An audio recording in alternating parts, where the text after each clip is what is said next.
Antes de empezar, les tengo una preguntita. Sin hacer trampa y sin usar sus teléfonos, vamos a ver quién sabe, en qué ciudad se encuentra esta mezquita. 2, voy a dar 5 minutos para que lo piensen. ¿Sobre qué está sentada esta mezquita? Y lo más importante es qué hay dentro de esta mezquita.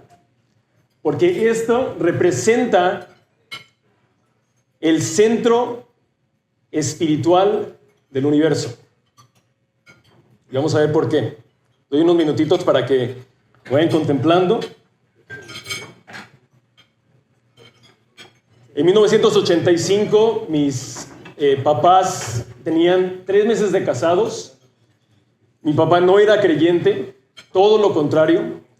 Y él se encontraba en camino a la Ciudad de México, de Sonora, estaba viendo a su mamá. Y no sé quién estuvo aquí en ese día, el 19 de septiembre del 85, pero él entró a la ciudad a las 7:15 de la mañana a observatorio. Dice que al entrar a la Ciudad de México empezó el temblor del 85, escala 8. El camión se volteó por completo. La gente desesperada dentro del camión, tratando de salir. Él como pudo se salió todo golpeado, arrastrando gente del camión. Y dice que al salir él sintió una confusión, una desorientación, porque en cada dirección que él volteaba era una destrucción total. Ahora, yo no sé ustedes, hombres, pero pocas veces tenemos la oportunidad de reflexionar qué he hecho yo con mi vida, qué he hecho yo con los días que Dios me ha dado. Pocas veces tenemos esa oportunidad. Mi papá le tomó 2 días en llegar con mi mamá. Él caminó de observatorio hasta el lado opuesto de la Ciudad de México. Y en ese momento él se puso a pensar, ¿qué he hecho yo con los días que Dios me ha dado? ¿Qué quieres, Dios, de mi vida? ¿Qué quieres, Dios, de mí? Mucha gente esa mañana salió a trabajar, salieron a la escuela, salieron a hospitales médicos y no regresaron a casa. Más de 35,000 personas ese día no regresaron a casa.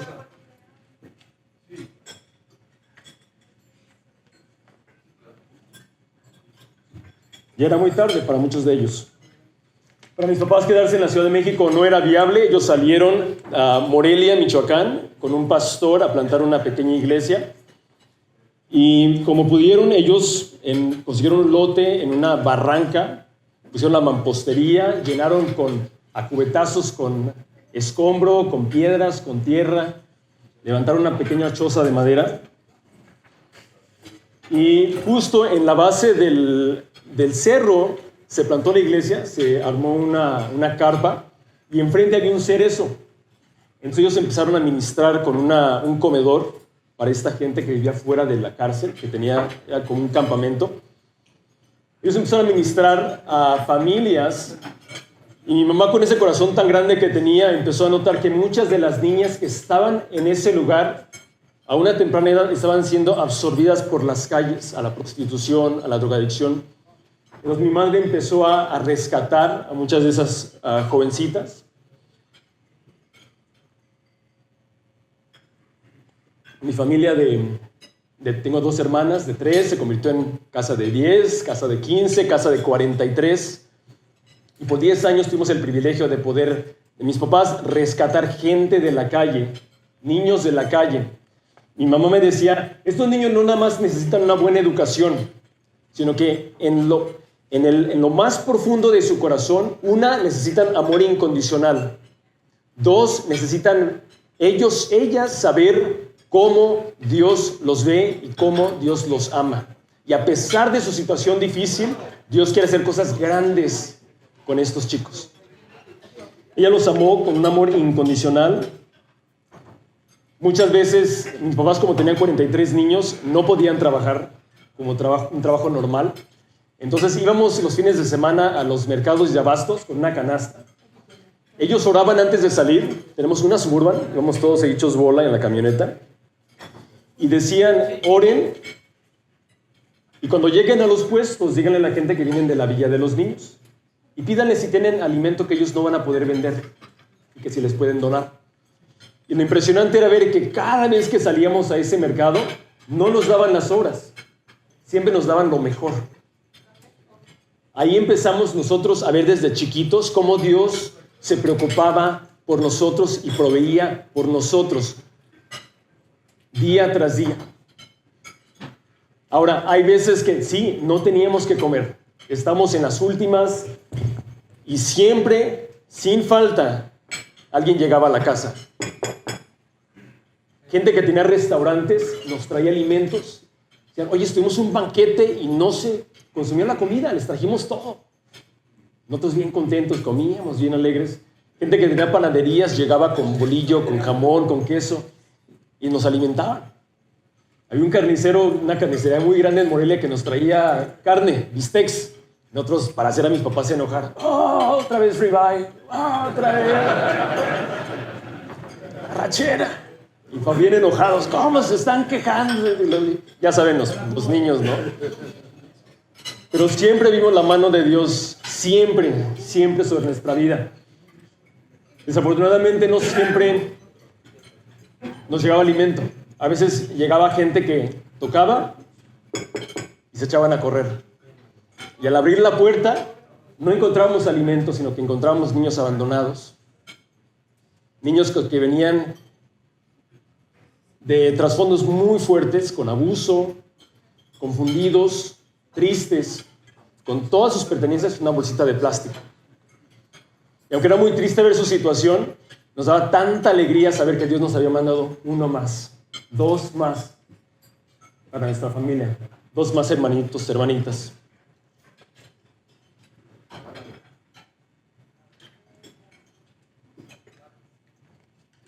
Era impresionante ver, yo vi desde una temprana edad el fruto de lo que significa en mi papá darle tu vida a Dios. Que Dios se encargue de proveer no nada más para ti, sino para tu familia y los hijos, aquí esta familia extendida, los hijos que Dios te quiera dar. De ahí nació ese compromiso familiar. Nuestra familia, mis papás, mis hermanas, nos hemos prometido a dedicarle el resto de nuestras vidas a rescatar niños, a darles una buena educación, a presentarles el Evangelio. Lo impresionante es que entre más temprano Dios nos los mande, más radical el cambio es en la vida de esos niños. Porque yo no sé ustedes, los que vengan de situaciones difíciles, pero las heridas de tu niñez a veces son las que más te definen. Entonces, entre más temprano podamos alcanzar a estos niños, vemos una transformación radical en sus vidas. ¿Ustedes han visto esta frase? Tus creencias se convierten en tus pensamientos en tus palabras en tus acciones en tus hábitos, y tus hábitos se convierten en valores, y tus valores determinan tu destino. Al final del día, Satanás lo que quiere es destruir la vida de un niño, plantando estas ideas de que tus papás no te aman. ¿Dónde está Dios? Si Dios te amara, ¿por qué te pusieron en esta situación? Esas ideas las planta el enemigo en la mente de estos niños y pasan el resto de sus vidas cuestionando si Dios los ama. Entonces, cuando Dios nos da la oportunidad como hombres de rescatar vidas de las manos del enemigo para cambiar estas creencias y decirle, Dios te ama. Ahora, no siempre son niños. A veces muchos como adultos seguimos pensando como niños. Seguimos con esas ideas en nuestra mente que son ataduras espirituales que las recibiste de niño, son heridas. Y la sanidad es supremamente importante, no nada más para sus niños, sino aún para nosotros como hombres, que sanes para que Dios pueda desatar sus propósitos en tu vida. Mis amigos, traje 2 amigos y nosotros trabajamos en anexos con hombres que están saliendo de la drogadicción y les presentamos el Evangelio de varias formas en un fin de semana cuando los reciben.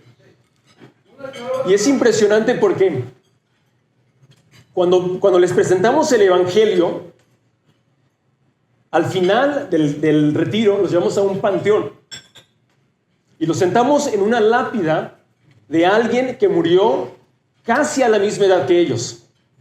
Y les decimos, vas a estar aquí sentado 1 hora. Si tú murieras por tus pecados el día de hoy, ¿qué diría tu familia de ti? ¿Qué diría tu esposa de ti? ¿Qué dirían tus hijos de ti? ¿Han escuchado el Evangelio? Los sentamos a escribir una carta. Y es impresionante que al ellos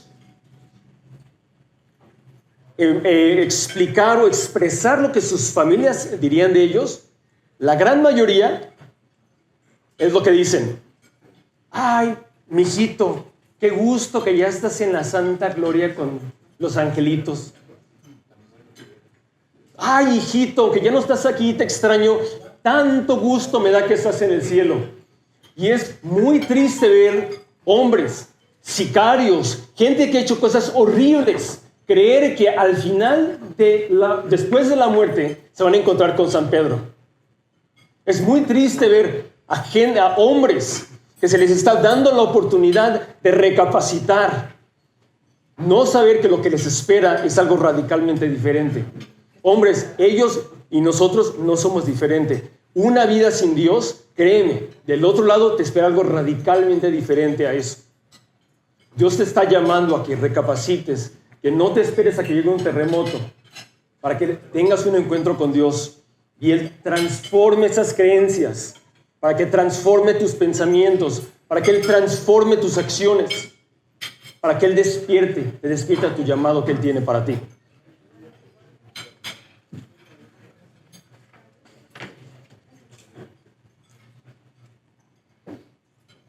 Como les mencionaba, hemos tenido el privilegio de continuar este trabajo en Estados Unidos. Tenemos 4 escuelas en donde trabajamos con más de 300 niños, dándoles una buena educación.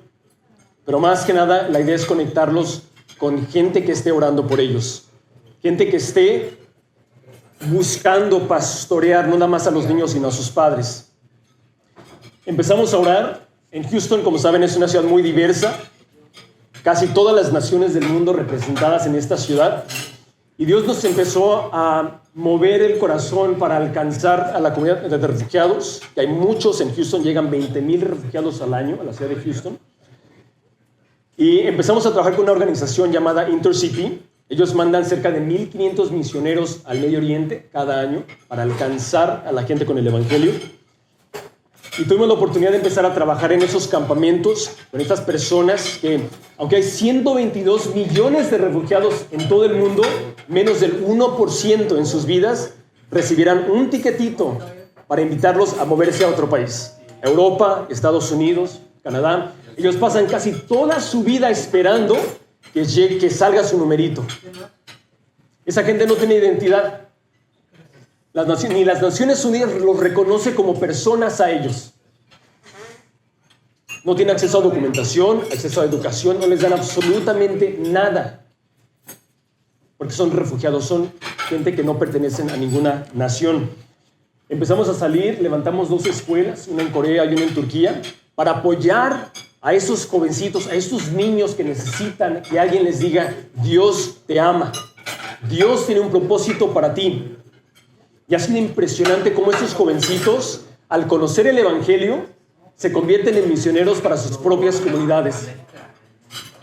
Hemos visto la transformación del corazón, de sus vidas, y querer no irse a Europa, no irse a Estados Unidos, sino ellos mismos dicen, no, yo quiero regresar con mi gente para compartirles de Cristo.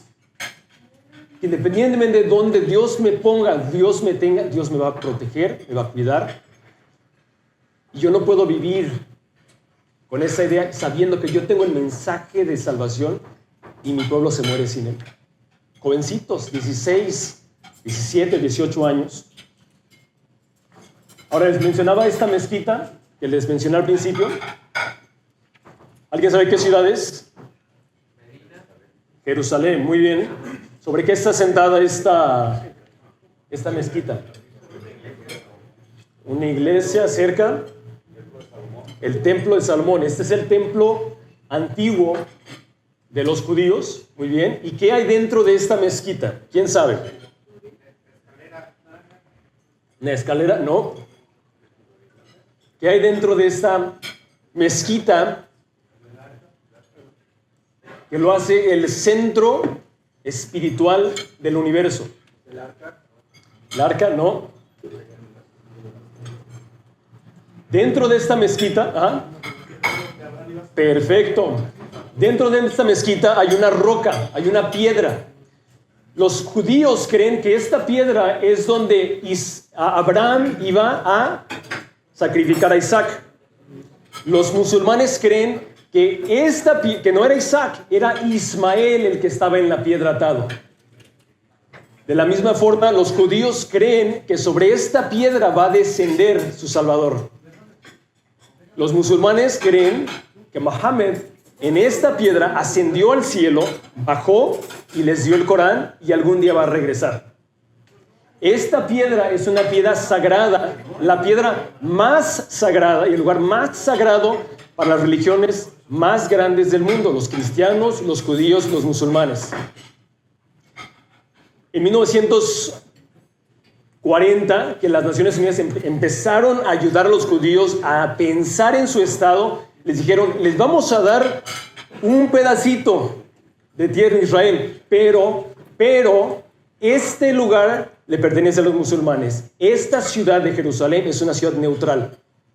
El momento que ustedes decidan tomar el templo, se va a desatar la Tercera Guerra Mundial. A los musulmanes les dijeron lo mismo, pueden tener su mezquita. El momento que traten de tomar el templo, se va a desatar la Tercera Guerra Mundial. Tienen prohibido. Es el único lugar intocable en el mundo que nadie puede gobernar. Es un lugar neutral. Dentro de esa mezquita hay una piedra. ¿Qué tenemos como corazón nosotros? Dice Ezequiel, una piedra. Y Ezequiel 36 dice, ¿quién sabe ese versículo? Dice, les daré un nuevo corazón. Esas son lo que pasa diariamente. Los judíos llegan a la pared a clamar a Dios, regresa. Los hermanos del otro lado de la mezquita están hincados orando para que su profeta regrese. Dios regresa para eliminar a nuestros enemigos. Ezequiel es una representación, porque Ezequiel dice, yo les daré un nuevo corazón y derramaré de mi espíritu entre ustedes. Yo quitaré el corazón de piedra que ahora tienen y les pondré un corazón de carne. Infundiré mi espíritu y haré que sigan mis estatutos y obedezcan mis leyes. Y esto se lo robé a Omar. Dios lo hace todo. Él quiere quitar esa piedra que tienes en el corazón, quiere darte un corazón nuevo y quiere causarte, no nada más a que sigas sus estatutos, sino a desatar un propósito para tu vida, para que tú tengas mucho fruto. Ahora, ¿por qué? Para darles un contexto global, hemos tenido el privilegio de ir a 35 países. Yo llevo a mis hijos conmigo. Vamos 2 semanas a la vez. Tengo una niña de 7 y un niño de 10. Ellos van con un grupo a evangelizar y a compartir. Porque en el mundo islámico es ilegal que yo comparte el evangelio, pero no hay ley para los niños. Entonces van más de 200 niños 2 veces al año a los parques, a conocer a otros niños. Mis hijos hablan árabe, tengo 3 hijos que hablan árabe. Y ellos van a compartir con la gente y siempre Dios hace cosas increíbles. Pero para poder estar en este lugar tan radicalmente diferente a lo que conocemos en esta parte del mundo, tenemos que conocer un poquito de historia. Hace mucho tiempo, si conocerán o se acordarán, Noé tuvo 3 hijos. ¿Se acuerdan de estos 3 hijos? Cam, Sem y Jafet. Los hijos de Cam descendieron a África, Etiopía, esa región. Los hijos de Sem se mantuvieron en el Medio Oriente, son las tribus, de ahí nació Abraham, de ahí viene Ismael, viene Isaac. Pero lo interesante es que Jafet se movió hacia el norte, al área donde está ahorita Armenia, Turquía, ahí en la frontera. Y en el primer siglo, cuando, un judío, como ustedes sabrán, es por linaje de Judá. Judío por venir del linaje de Judá.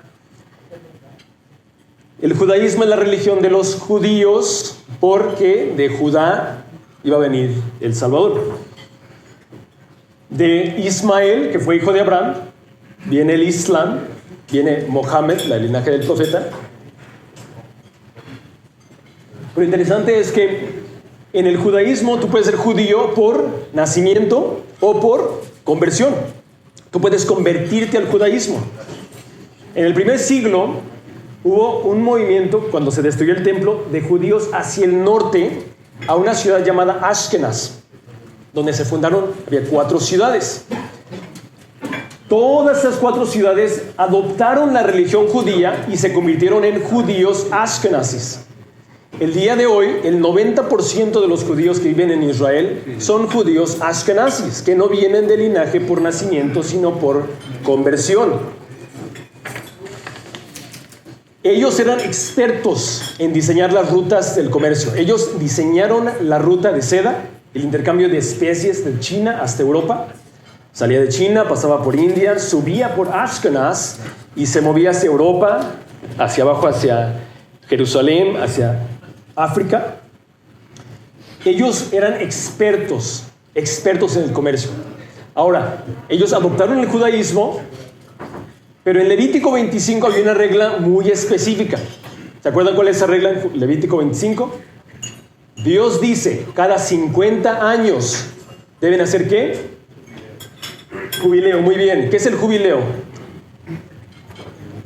Deben de dejar que la tierra descanse, deben de liberar a los esclavos, deben de perdonar las deudas, deben de todo estas cargas que imponían la gente. Cada 50 años Dios decía, quiten esas cargas.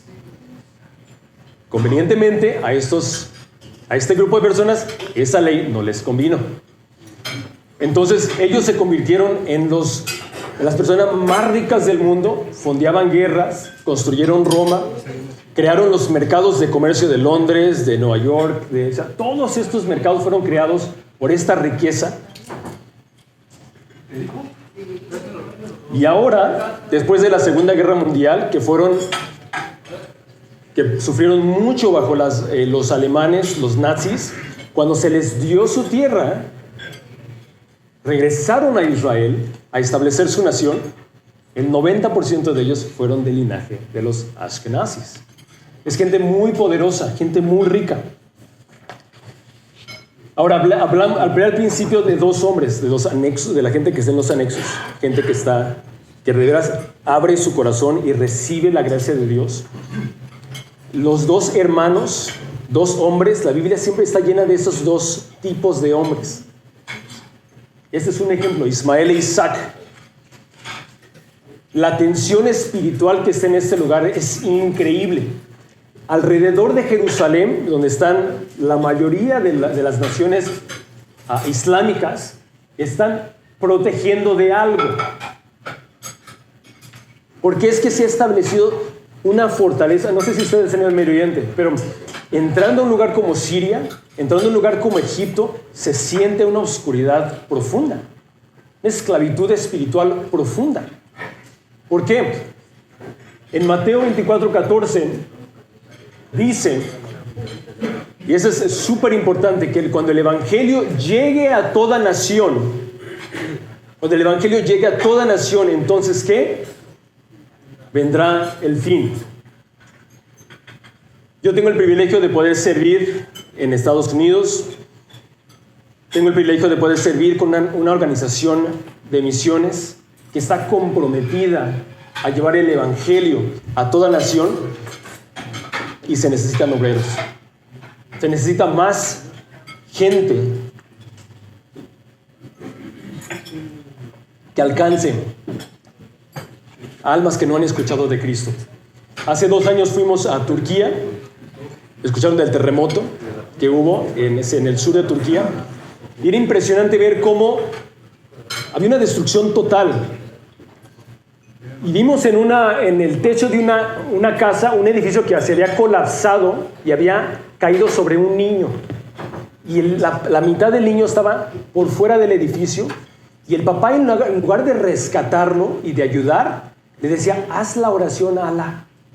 Haz la oración a Alá. y lo hacía que repitiera estas oraciones, y el niño desesperado para que lo rescataran, y lo único que su papá pudo pensar es: haz la oración a Allah. Fue supremamente triste ver una situación donde el niño necesitaba ser rescatado, donde lo que falta es el evangelio, donde lo que falta es la verdad, y muchos de nosotros que fuimos llamados a llevar el evangelio, no nos tomemos ese compromiso en serio. Entonces yo les animo, tal vez no todos ustedes fueron llamados a eso, tal vez algunos, a servir aquí localmente, a servir en sus familias, en sus empresas. Cada uno tiene su llamado, pero empezamos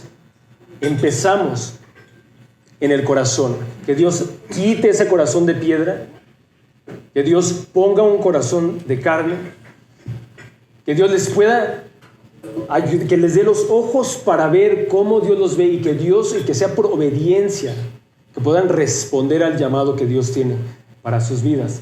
¿Cómo deben empezar? Bueno, para los que están aquí, una es: únete a un grupo, a un small group, a un grupo pequeño.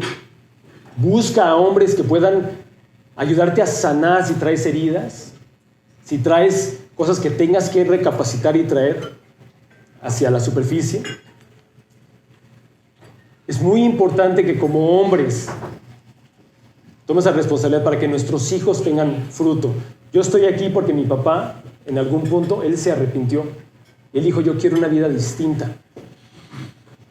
Y la herencia que nos dio a nosotros como familia, que ahora estamos trabajando en el campo misionero, que estamos trabajando con familias, ha sido resultado de que mi padre recapacitó. Esa pregunta te la hago a ti esta mañana. ¿Ya tuviste ese encuentro con Dios? Dios quiere mostrarte cosas increíbles, cosas grandes. Pero empieza abriendo tu corazón. Dios tiene grandes cosas que mostrar. No te esperes a que llegue un terremoto. No te esperes a que llegue una crisis. El tiempo es ahorita. Como ustedes saben, en el COVID llegó repentinamente, desató un caos increíble. Se nos viene otra de esas. Ahorita el sistema económico global, todo país está atado a ese sistema central. Toda nación que necesita fondos, las Naciones Unidas invierten en esos países, pero les dan un sistema económico, escuché que la tasa de interés aquí en México es que el 60%, 80%. Es un robo. Ese es un tipo de esclavitud. Si viene un colapso económico a este lugar y se desata otra vez esa crisis que vimos hace unos años, ¿qué vamos a hacer como hombres? ¿Cómo vamos a entrarle a la obra y a trabajar? Eso requiere que estemos preparados de antemano. Como te digo, hombre, no esperes a que Dios mande una crisis para que recapacites. Te invito a que tengas ese encuentro con Dios y que sea Dios el que marque tu destino y te transforme de adentro hacia afuera. ¿Tiene alguna pregunta?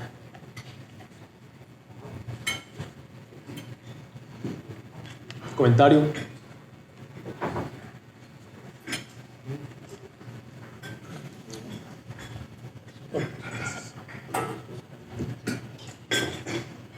Ajá. Omar, cuando nos ha indicado al plan maestro, nos ha dicho que es el inicio, es el camino de tener una vida que, Omar, ¿cómo? Esplendorosa, irrepetible, ¿cuál es el término que usa? Abundante. Lo traigo a colación porque celebro que Jaciel es un ejemplo de esa vida que tú nos has platicado. Felicidades, Jaciel. Gloria a Dios. Gloria a Dios.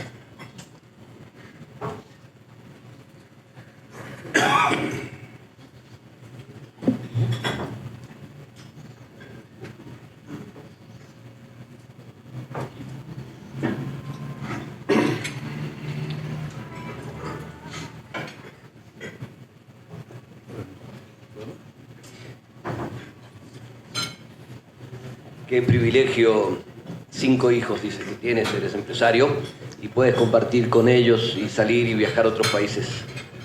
Yo tengo 4 y no puedo con ellos.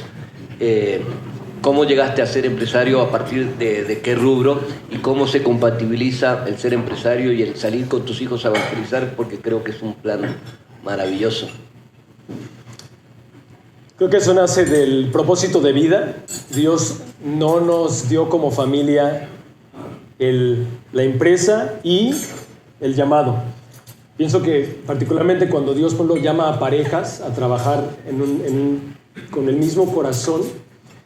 Nosotros desde que yo me casé, yo conocí a mi esposa y yo le propuse el día que la conocí, a mi esposa, no es consejo matrimonial para los jóvenes, a mí me funcionó, pero esta mujer tiene un gran corazón, ella ama a los niños y desde que nos casamos le pedimos a Dios, Dios, queremos que tú nos des un propósito como matrimonio, un propósito de vida como familia. Y aunque es difícil, cuando mis hijos y yo salimos, yo no los veo por 2-3 semanas.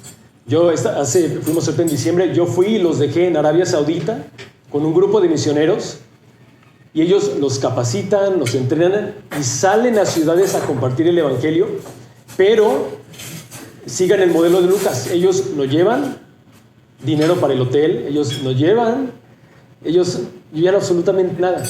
Ellos los enseñan a confiar en Dios para sus necesidades.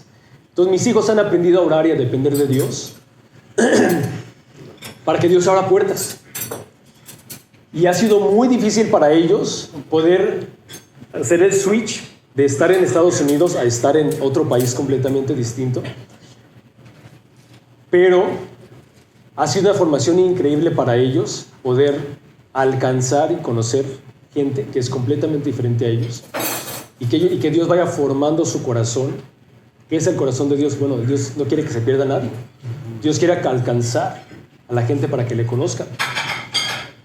Y la empresa nos ha permitido, estamos en educación, tengo escuelas, nos ha permitido traer a nuestros hijos, involucrarlos en el proceso, que ellos vean la transformación de vida, que ellos vean y participen en todo lo que hacemos. Sí es difícil, pero Dios provee. Dios quiere darle a mis hijos el llamado que tienen para sus vidas. Y en el evangelismo pienso que es el mejor lugar para que ellos se despeguen de todas las comodidades, que es un gran reto en nuestro día. Despeguen de todo eso y puedan de veras orar y que Dios provea, que Dios les oriente a dónde ir, que Dios les diga con quién hablar. Y tienen ellos historias, encantaría que algún día ellos vengan y les platiquen. Dios hace cosas increíbles por medio de los niños. Los niños no tienen vergüenza. Mis hijos con quien sea van y tocan puertas y platican y ya conoces a Cristo. Con mucho fervor y pasión. ¿Por qué? Porque desde chiquitos han podido ver el fruto de eso. Ahora, cada quien tiene su llamado y cada quien, Dios tiene la forma de unir tu empresa, tu trabajo con el llamado que tenemos como cristianos. Esto solamente es lo que Dios me dio a mí, para mi familia. Dios quiere revelarte a ti, al tú humillarte delante de Dios y pedirle, Dios, ¿qué quieres para nosotros como familia?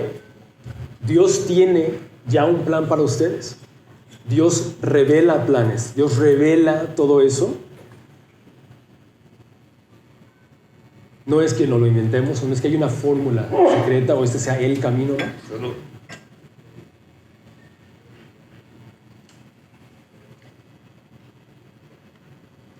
Y los que tengan hijos, pienso que a veces lo más difícil, la herencia, es más peligrosa que beneficiaria para ellos.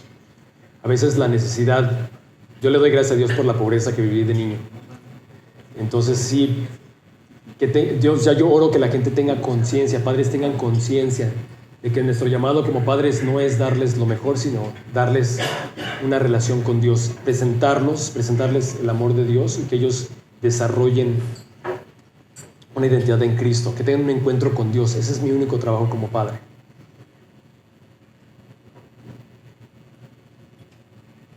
Todos tienen hijos aquí, me imagino. Gran responsabilidad que tenemos de que ellos conozcan a Dios.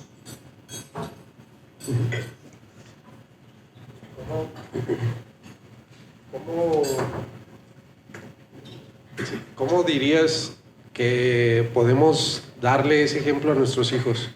Digo, ellos aprenden, yo sé que yo tengo una hija de 2 años, casi 3, y yo la veo y ella aprende con el ejemplo, nos ve orar.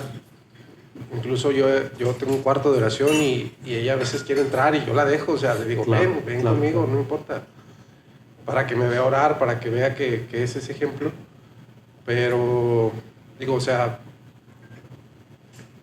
¿cómo podrías no llegar a esa desviación de como padre, quererles, darles todo porque los amas y darles mejor eso que tú mencionas, una relación con Cristo, que ellos encuentren su identidad con Dios?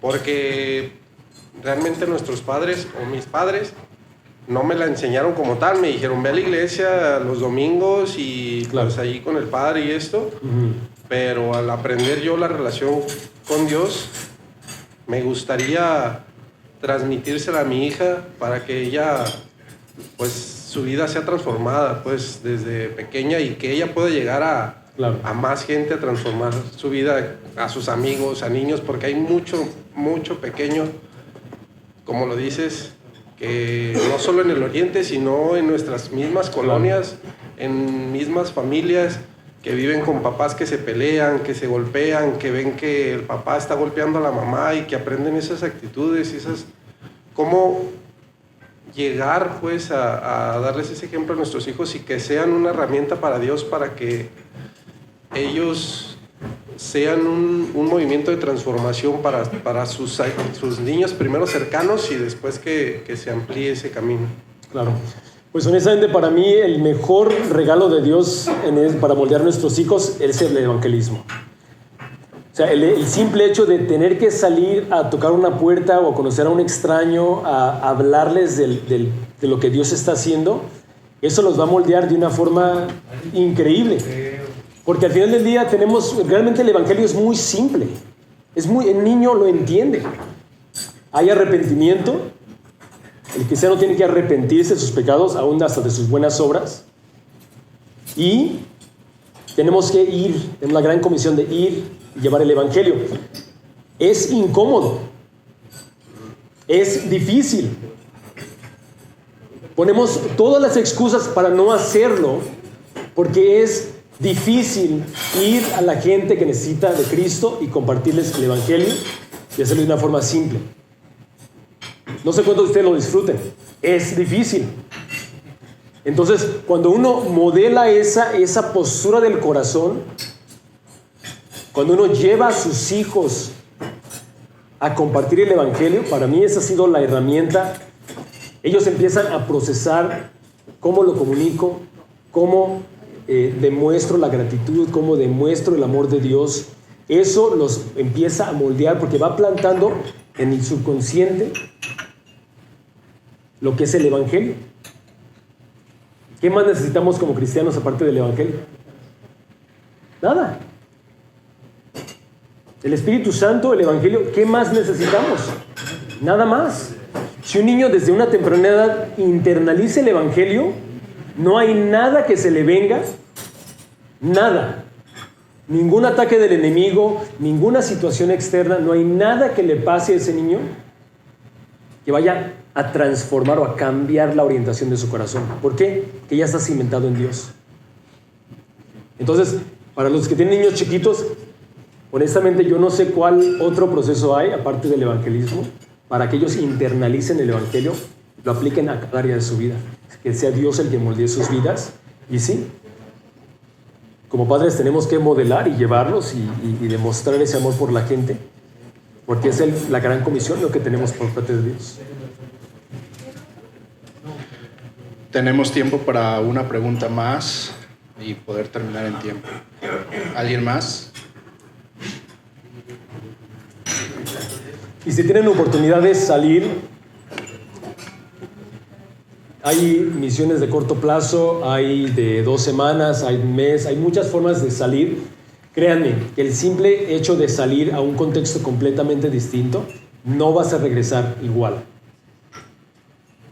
No vas a regresar igual.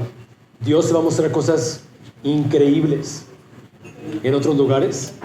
Les recomiendo que reciban ese discipulado y tomen el paso de salir a compartir el Evangelio, ya sea aquí local, ya sea en Jalisco, si Kenia, Michoacán, bienvenidos, en su casa en Morelia, Kenia, Houston, ahí está su casa, Houston. Pero vayan a un lugar donde el Evangelio no haya llegado y crean, Dios obra, Dios ama y quiere alcanzar a la gente. No se pierdan de eso.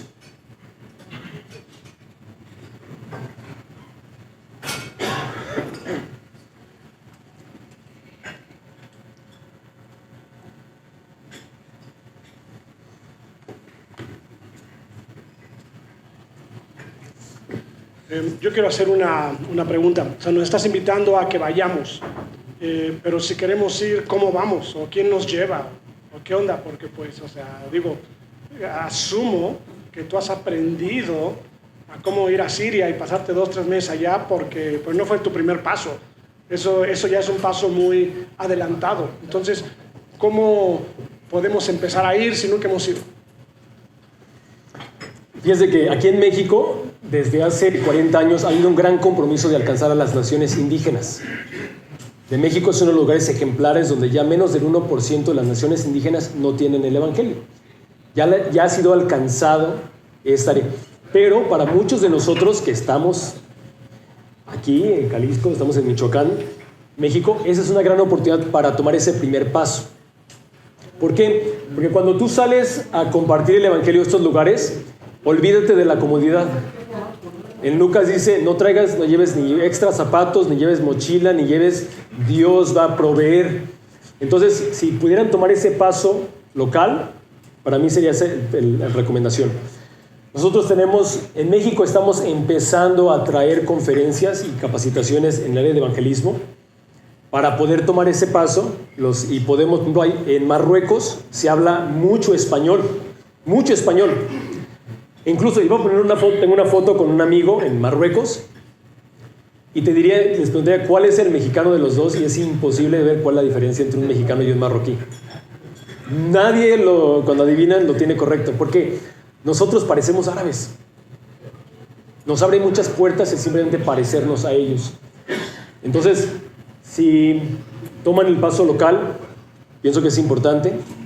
Si tienen la oportunidad de ser capacitados, de conocer un poquito más del contexto, voy a dejarles mi información. Vamos a hacer conferencias aquí en México para ser capacitados y los que gusten y tengan la oportunidad de salir.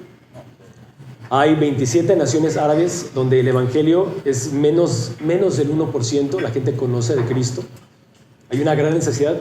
Y ¿saben cuál es si tú has tenido una vida desastrosa como musulmán, ¿saben cuál es la única cosa que te permite entrar al cielo? La única actividad que puedes hacer para compensar, para entrar al cielo como musulmán. ¿Ser mártir? Ser mártir, no siempre. El Corán dice que la bendición más grande es que tú le des la bienvenida al extranjero en tu hogar. Hacer muchas cosas mal en tu vida como musulmán, pero si tú le das la bienvenida al extranjero, Alá está contento contigo. ¿Qué presenta la oportunidad? Cuando salimos a tocar puertas en Siria, en Turquía, llegamos a una puerta y dicen, ¿de dónde vienes? Oh, México. ¡Wow, México! Le hablan a sus amigos, traen a un traductor, te invitan a su casa, sacan todo lo mejor. Para ellos, creen que al recibirte están ganando puntos con su Dios. Entonces, para nosotros, mucha gente que tiene miedo, es pura guerra, no. Dios ya preparó el campo para que a nosotros llegar tengamos una bienvenida de brazos abiertos. Te dan todo lo que tienen. Uno come tan rico, comes tan bien, te dan todo lo que tienen. Aunque no tengan nada, te dan todo lo que tienen para darle la bienvenida al extranjero. Me ha tocado esta vez que fuimos, nos sentamos con la familia toda la noche a platicar y el hombre quebrantado, un sirio, y me dijo, hoy me di cuenta que Siria antes de ser un país musulmán, era cristiano. Era para Cristo. Es el siguiente día, ese hombre salió con nosotros a traducir. Ven, escucha este mensaje, ven. Él salía con nosotros para traer a gente para que escucharan del mensaje. Dios nos lleva, la Biblia dice, te va a llevar con el hombre de paz. Es impresionante cómo Dios ya preparó el campo en esos lugares para que podamos ver su mano en áreas donde uno no tienes que dar, no tienes esa habilidad, a veces no hablamos ni lenguaje.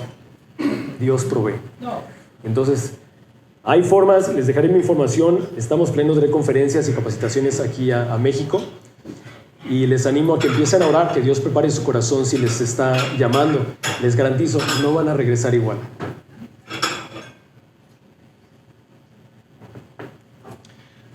Demos un fuerte aplauso, por favor, a Jesús.